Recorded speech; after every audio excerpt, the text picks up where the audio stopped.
Hello, this is me sitting in my desk all by myself. Well, Mr. Ben's over there, but I can't see him right now. And what I'm going to do is just read some story. Now, Mr. Ben has been doing this, and some of my students said, hey, you should do that too. And some more of them thought it was a good idea, so we're going to try this. I picked a book. Well, let's talk about the book. So, when we quit school, we had just started this book. Do you remember this book? Stout Hearted 7.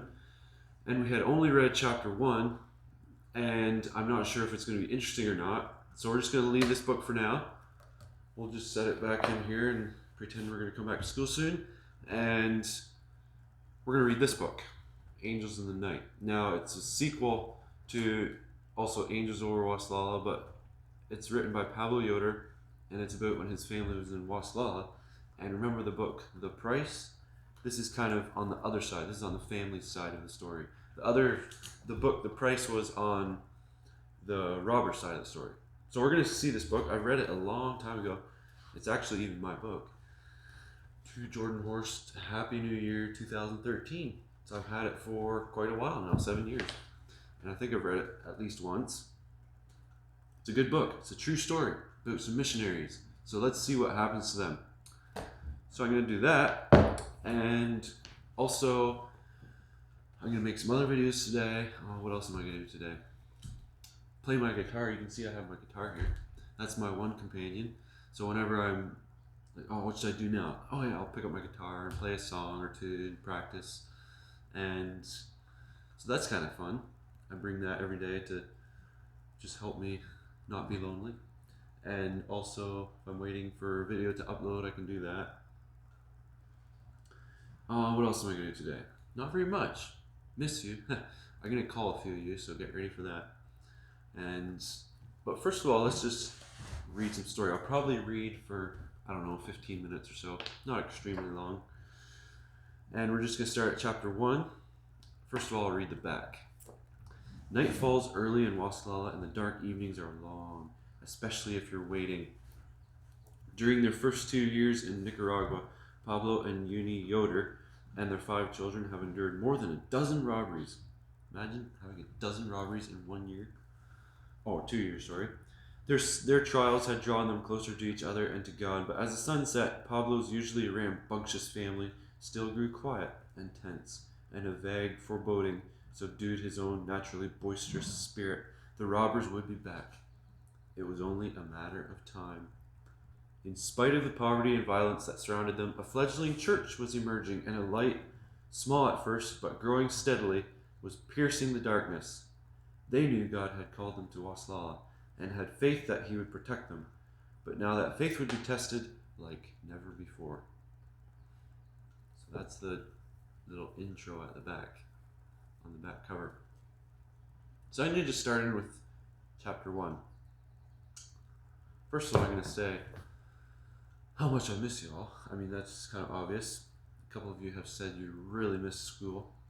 And right now, if we'd be having school, we could be playing frisbee, and we could be eating lunch outside, reading story outside, plus learning stuff, and going on walks in the bush, because the snow's all gone. But we can't be doing that now. So you can do that at home, but we can also look forward to the day when we can do that again together. If not this year, then next school year, which is only a few months away, a summer away. And so, yeah, we'll try to make the best of it. And we're getting pretty good at this because we've been doing it for over a month now. And also, I'll just say, Doug Ford, our premier, just announced another 28 days for a state of emergency for the province of Ontario. So that means we can't have school for at least another 28 days while that's on, unless they would give an exception. For example, if the virus all of a sudden get really way much better, very much better, which it probably won't, then they might lift that. So that means we can't have school before May 12th.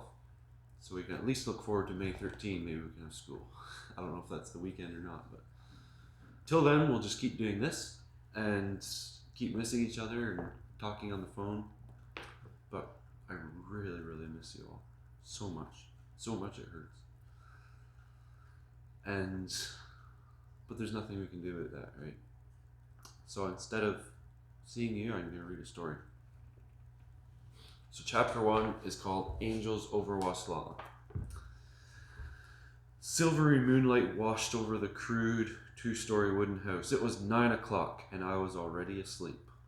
Uni nestled deeper into her love seat, trying unsuccessfully to concentrate on the notepad in her lap, on which were scrawled the first few lines of a letter to her parents. The darkness, the silence, and the thought of her parents so far away caused a wave of loneliness to wash over her. The children were all asleep, and everything was quiet. Too quiet. Uni blew out the candle and knelt beside the bed. Dear Father, I am afraid tonight. I know you care. Please watch over me and my precious family. Just across the ravine, perched high on a hill, another house glowed in the moonlight. Several young people sat out on the open porch, talking quietly and admiring the Nicaraguan mountains shimmering in the light of the near full moon. Suddenly, Kiria pointed toward our house in the valley. What's that? I was just going to ask the same thing, Carmen exclaimed. They gazed in wonder at the glowing pillar of cloud hovering over the house beside the house. Hovering over the shed beside the house. There's another one, Carmen continued. Back farther, a little to one side. They're angels, Kiria announced breathlessly. I can see their forms. Kiria saw them plainly. Outstretched wings, glowing legs. Even a shining face turned toward our house. Goosebumps popped out all over their bodies. Was it or wasn't it? They have to be at least 20 feet tall, Edwin whispered in awe. Look, he said, pointing at the house again. I see one on the lawn by the corner of the house. Can you see the glow? The girl couldn't see that one. For about 5 minutes they talked excitedly. They felt the angelic presence and the presence of God. Suddenly the soft cloud-like beings began to move, as if a wind were stirring. But there was no wind. Then the white glows disappeared. Though the watchers continued to search the darkness, they saw nothing more. The next morning, Carmen and Kiria came down to our house in the valley. As they burst in the door, Kiria was almost stammering with excitement.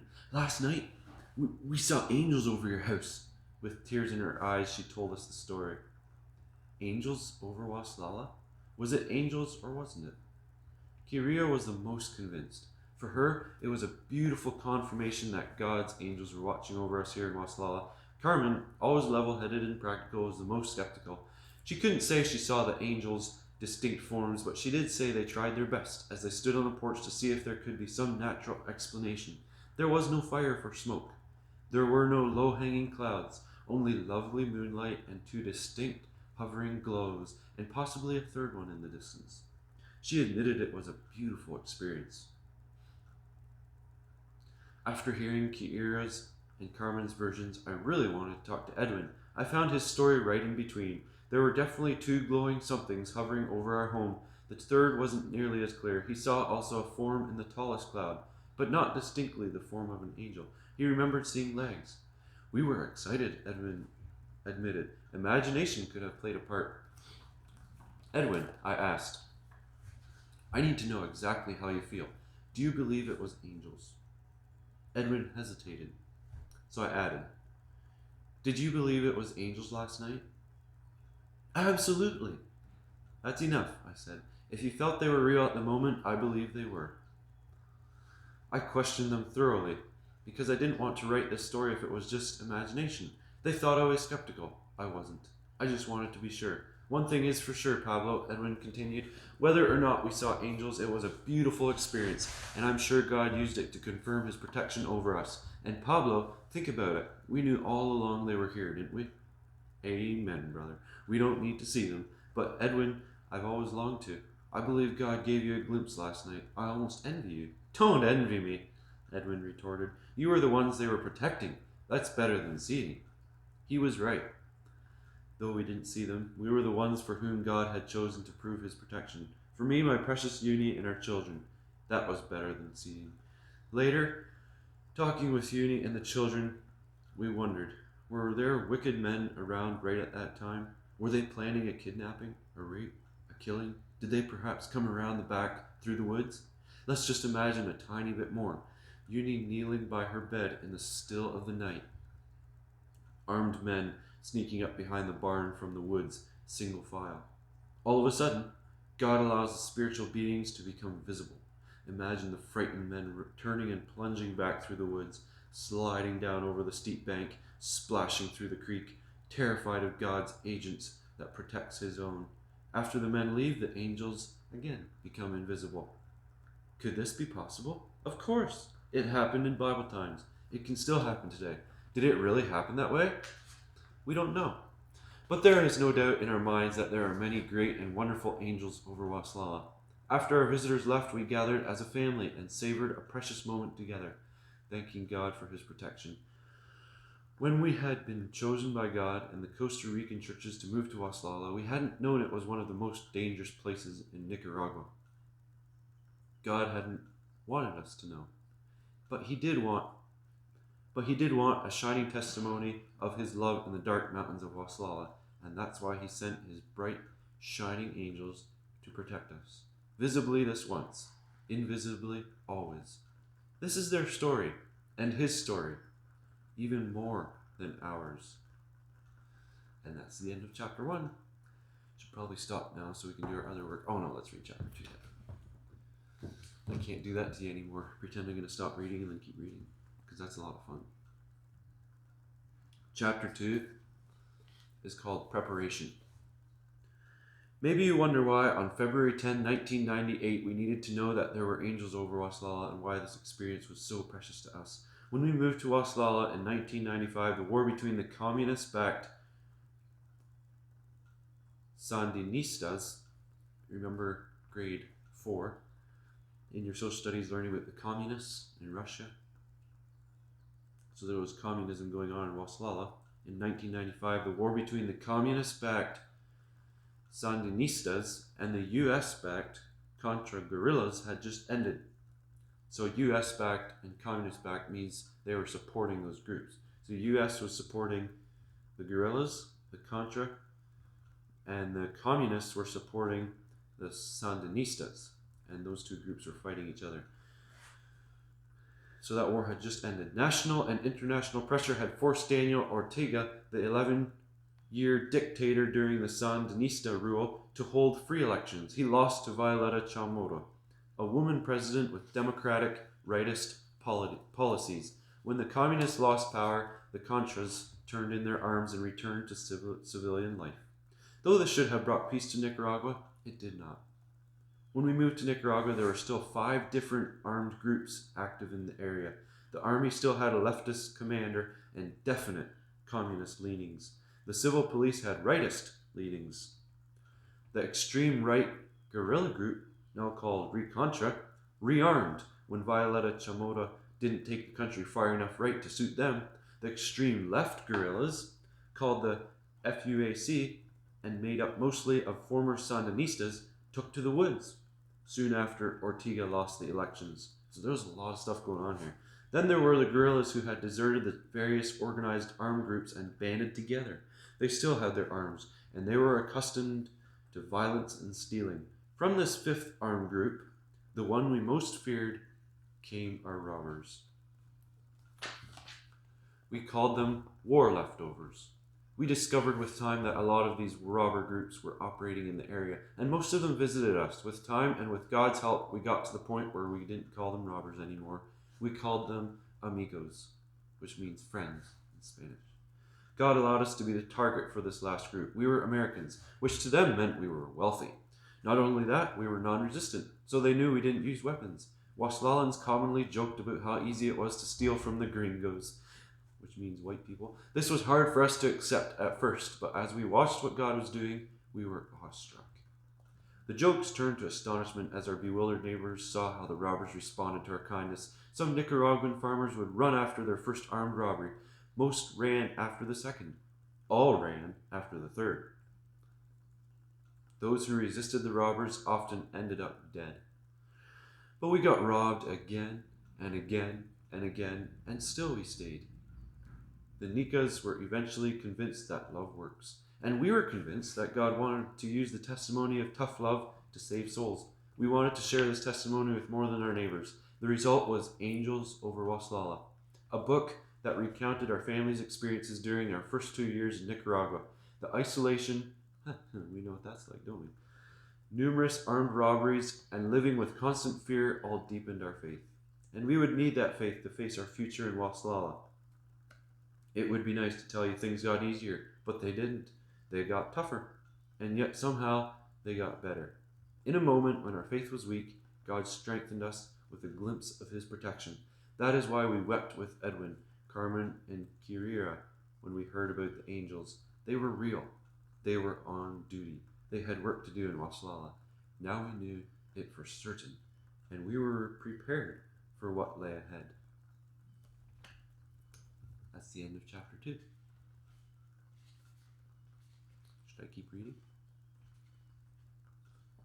Chapter 3. Dreams come true. Yes, I believe Jesus Christ is the Son of God. The precious words, spoken quietly but with an unmistakable ring of determination and joy, were music to the ears of the hushed congregation. With tears of gratitude, we rejoiced as Ronald and Lesbia Ordenius, along with their 3 oldest children, Maria, Jesus, Margarita, and Julieta, were publicly received as members of the Waslala Brotherhood. By the time I've done this book, I'll be fluent in Spanish.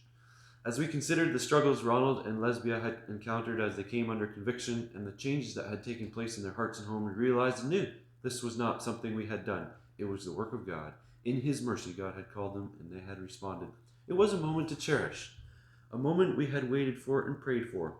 The first Nicaraguan converts to our fledgling outreach. It was hard to believe that nearly 2 years had passed since my wife Uni and I and our 5 children, Jacinto, Jessica, Janie, Luana, and Cynthia, had first come to Waslala.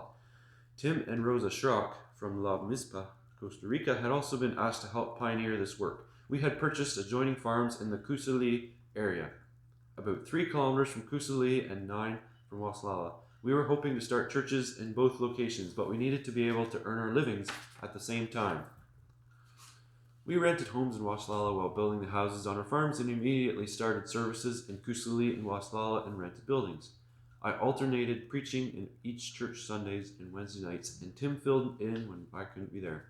Though many came the first year, some out of curiosity and some out of an earnest spiritual hunger, no one made commitments to the Lord or asked for membership. When Ronald's family moved to the Jicaral area, about halfway between our farms and Waslala, we began a 3rd church there. A neighbor donated a lot, and we built our first church house. Now that the house was full, as family, friends, and curious neighbors came to hear the testimonies of Ronald and his family, several who had made commitments and were now in instruction class were listening carefully. Marcelino and his wife, Veronica, who had recently moved to Waslala from Kusali, Marta Marina, a young crippled girl from Waslala, and Rihanna, a neighbor in Kusali whose husband and 2 children also attended. Our fellowship was growing. We now had 2 missionary families, 1 native family, and 4 proving members. It had taken 2 long years, but our dreams were finally coming true. Why don't I show you these pictures here? So, right there is the farms between Waslala and Kusali and built their homes and barns. So there's their farm, and up here, that's the house, Tim's house, this one up here, and then down here is Tim standing at his milk house store after milking cows. Those are the 3 pictures on that page. We had not lived in Waslala long before we realized the natives' need for medical help. Eldon Cornelson from Costa Rica agreed to join our team as a doctor, and in February of 1997, Silica Albasamo, the Balm of Gilead clinic, opened to the public. So now they had 3 churches and a clinic, or a doctor's office. It was another dream come true. One Monday soon after the clinic opened, I stopped in for a visit. The stairs leading up the hill from the road to the clinic passed an old half-moon ditch dug out under the trees. The ditch, an old war trench, was where the Contras used to hide to ambush the army trucks as they passed. I imagined a scene there 12 years before. The roar of guns, the horrified screams, the bloodshed. and the souls hurled into eternity. Now in the same spot stood a little clinic to heal bodies, not kill them. There was a balm of Gilead here, with servants of the gentle healer, reaching out in love to a war-torn, sin-sick people. Balm for the body, balm for the soul. BALM. Tears streamed down my face as I looked at the newly dedicated building. Its dark brown base contrasted beautifully with the creamy tan walls. On one side was a food stand, on the other restrooms. The whole compound was tucked under a beautiful stand of tropical trees. My heart swelled with gratitude for the many people whose support had helped make this dream come true. Eldon served as our doctor and clinic administrator, and his sister Susan was a receptionist. Martha Friesen from Costa Rica and Ronald's daughter Margarita helped fill prescriptions and did whatever else needed to be done. We had a great team for our wonderful clinic. I mingled with those who were waiting and heard their stories. Then I slipped into the back and watched. Margarita was bagging and labeling pills, while Eldon was treating people and filling out reports. Martha was listening to their stories and preparing them to see Eldon. Susan had the hardest job. She was at the window patiently telling people we were full and couldn't see any more that day. By 8 a.m., she had booked 50, the maximum they could handle in one day. By 8 o'clock. It's crazy. The remaining 150 or so had to be told to come back later. This was very difficult for us. But what could we do? Most people understood, but a few got upset.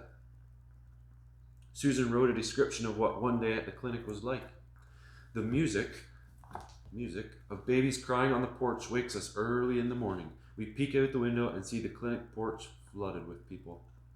I go down early to hand out the 50 numbers for those who can be attended to that day. I get to the porch and see a long, crowded line. Way too long for my limited numbers. With a sinking heart and a cheerful face, if I can make one, I explain that I will give out my numbers to the first 50 people. The rest will not be able to see the doctor that day. They can bring prescriptions from other doctors or try another day. Before I got halfway through the line, my numbers are used up and I move away and explain the situation to the ones who didn't get a number. I try to make my exit fast so I can go up to the house to have breakfast. But before I move far, people stop me and plead, "Please, could you just attend to me? I'm from far and my child is very malnourished." An old lady tugs at my arm to get my attention. I've walked 2 days to get here. I can't walk farther. I don't have money to pay the passenger truck to get to Waslala. Please, just me. A 20-year-old mother with her 4 little children, dressed in rags, pleads for mercy. I need to be attended to today. My husband didn't give me permission to stay until tomorrow. My children have asthma and bronchitis.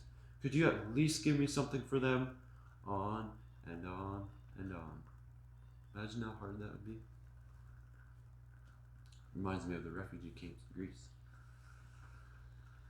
With my heart bleeding, I explain as clearly, lovingly, and coolly as I can why we can't help them all. Finally, after the 5th try, I succeed in leaving the clinic grounds. Eldon, Martha, and I then gather and have breakfast, in between knockings at the door. At 7 a.m., I go to the clinic again and get the first group of patients written up, weighed, and ushered into the exam room. Then at 7:30, Martha, Margarita, Eldon, and I gather for some much-needed prayer before we start attending to the people. Prescriptions from other doctors flood in as soon as I open the reception window. This helps Martha and Margarita busy all day, keeps getting medicine ready and handing it out. We charge a minimum price. Throughout the morning, I give a few speeches about health and read or tell Bible stories. I always have all the audience I want, and they believe everything I say.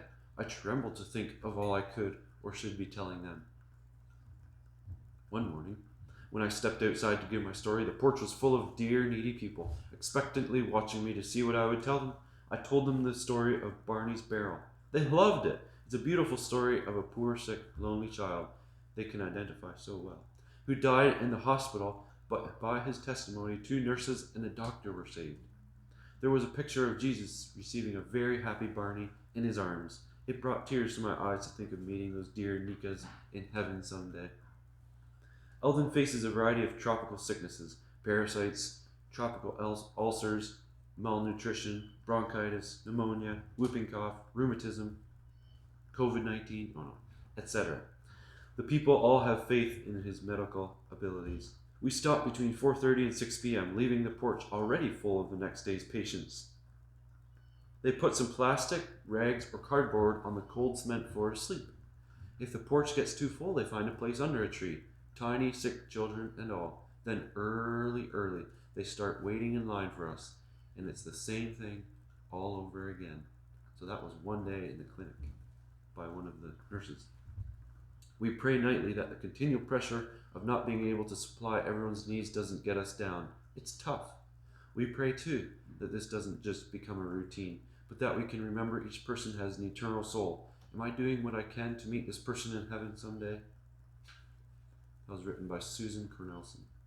A day in the clinic. Imagine how much fun that would be a missionary like that. The excitement over the new clinic was still fresh when yet another dream for the mission came true. Our own school. We had boarded teachers and held makeshift classes in our home since our move. Then, just after the clinic opened, Edwin Hirschberger from Costa Rica arrived to teach school. Our 4 oldest children and Ronald's 4 were very excited, as were their parents. Edwin arrived in Los Lalas, soaked through and covered with mud. His truck had gotten stuck a number of times. Still, he adapted very well, and we keenly felt God's direction and blessing on our new school, which met in the basement of our church house in Jicará. Edwin boarded with us and picked up the other children for school every morning in the mission's white Jeep. The road was rough at its best parts, and at its worst, 2 mud holes were so large and wicked we named them Sodom and Gomorrah. 13-year-old Jacinto learned to drive negotiating the potholes, and Edwin became quite expert in pulling huge trucks out of the mud holes with the Jeep. The daily journey often ended with everyone, including the teacher, being hours late for school. Imagine that ride to school. I think it'd be kind of fun. Off-roading on the way to school. Oh, that would be great. Muddy boots, brown speckled veilings, and soggy tomato sandwiches added an adventuresome flavor to their comparatively mundane lessons. Academics might have suffered, but even Edwin realized the children were learning far more meaningful lessons in a far more effective school, the school of experience. And that is the end of chapter 3, and I think we'll stop there. So, hopefully you enjoyed that. If you did, then we'll do it again. If not, then I don't know what. Maybe we'll do it again anyway, because I kind of enjoyed it. It was a fun reading story again to you all. And it looks like it's going to be an interesting book about some missionaries in Nicaragua. Doesn't it make you want to go do that? It does for me, that's for sure. And I noticed some things in there that we could relate to right now with this whole thing that's going on, having more faith in God and God showing himself to us. So that's great. I hope you have a wonderful day, and I hope you don't work too hard, and I hope you have fun. And remember that we can look up for help when we need it or when we're discouraged. That's me talking to myself. So have a great day, and thanks for watching.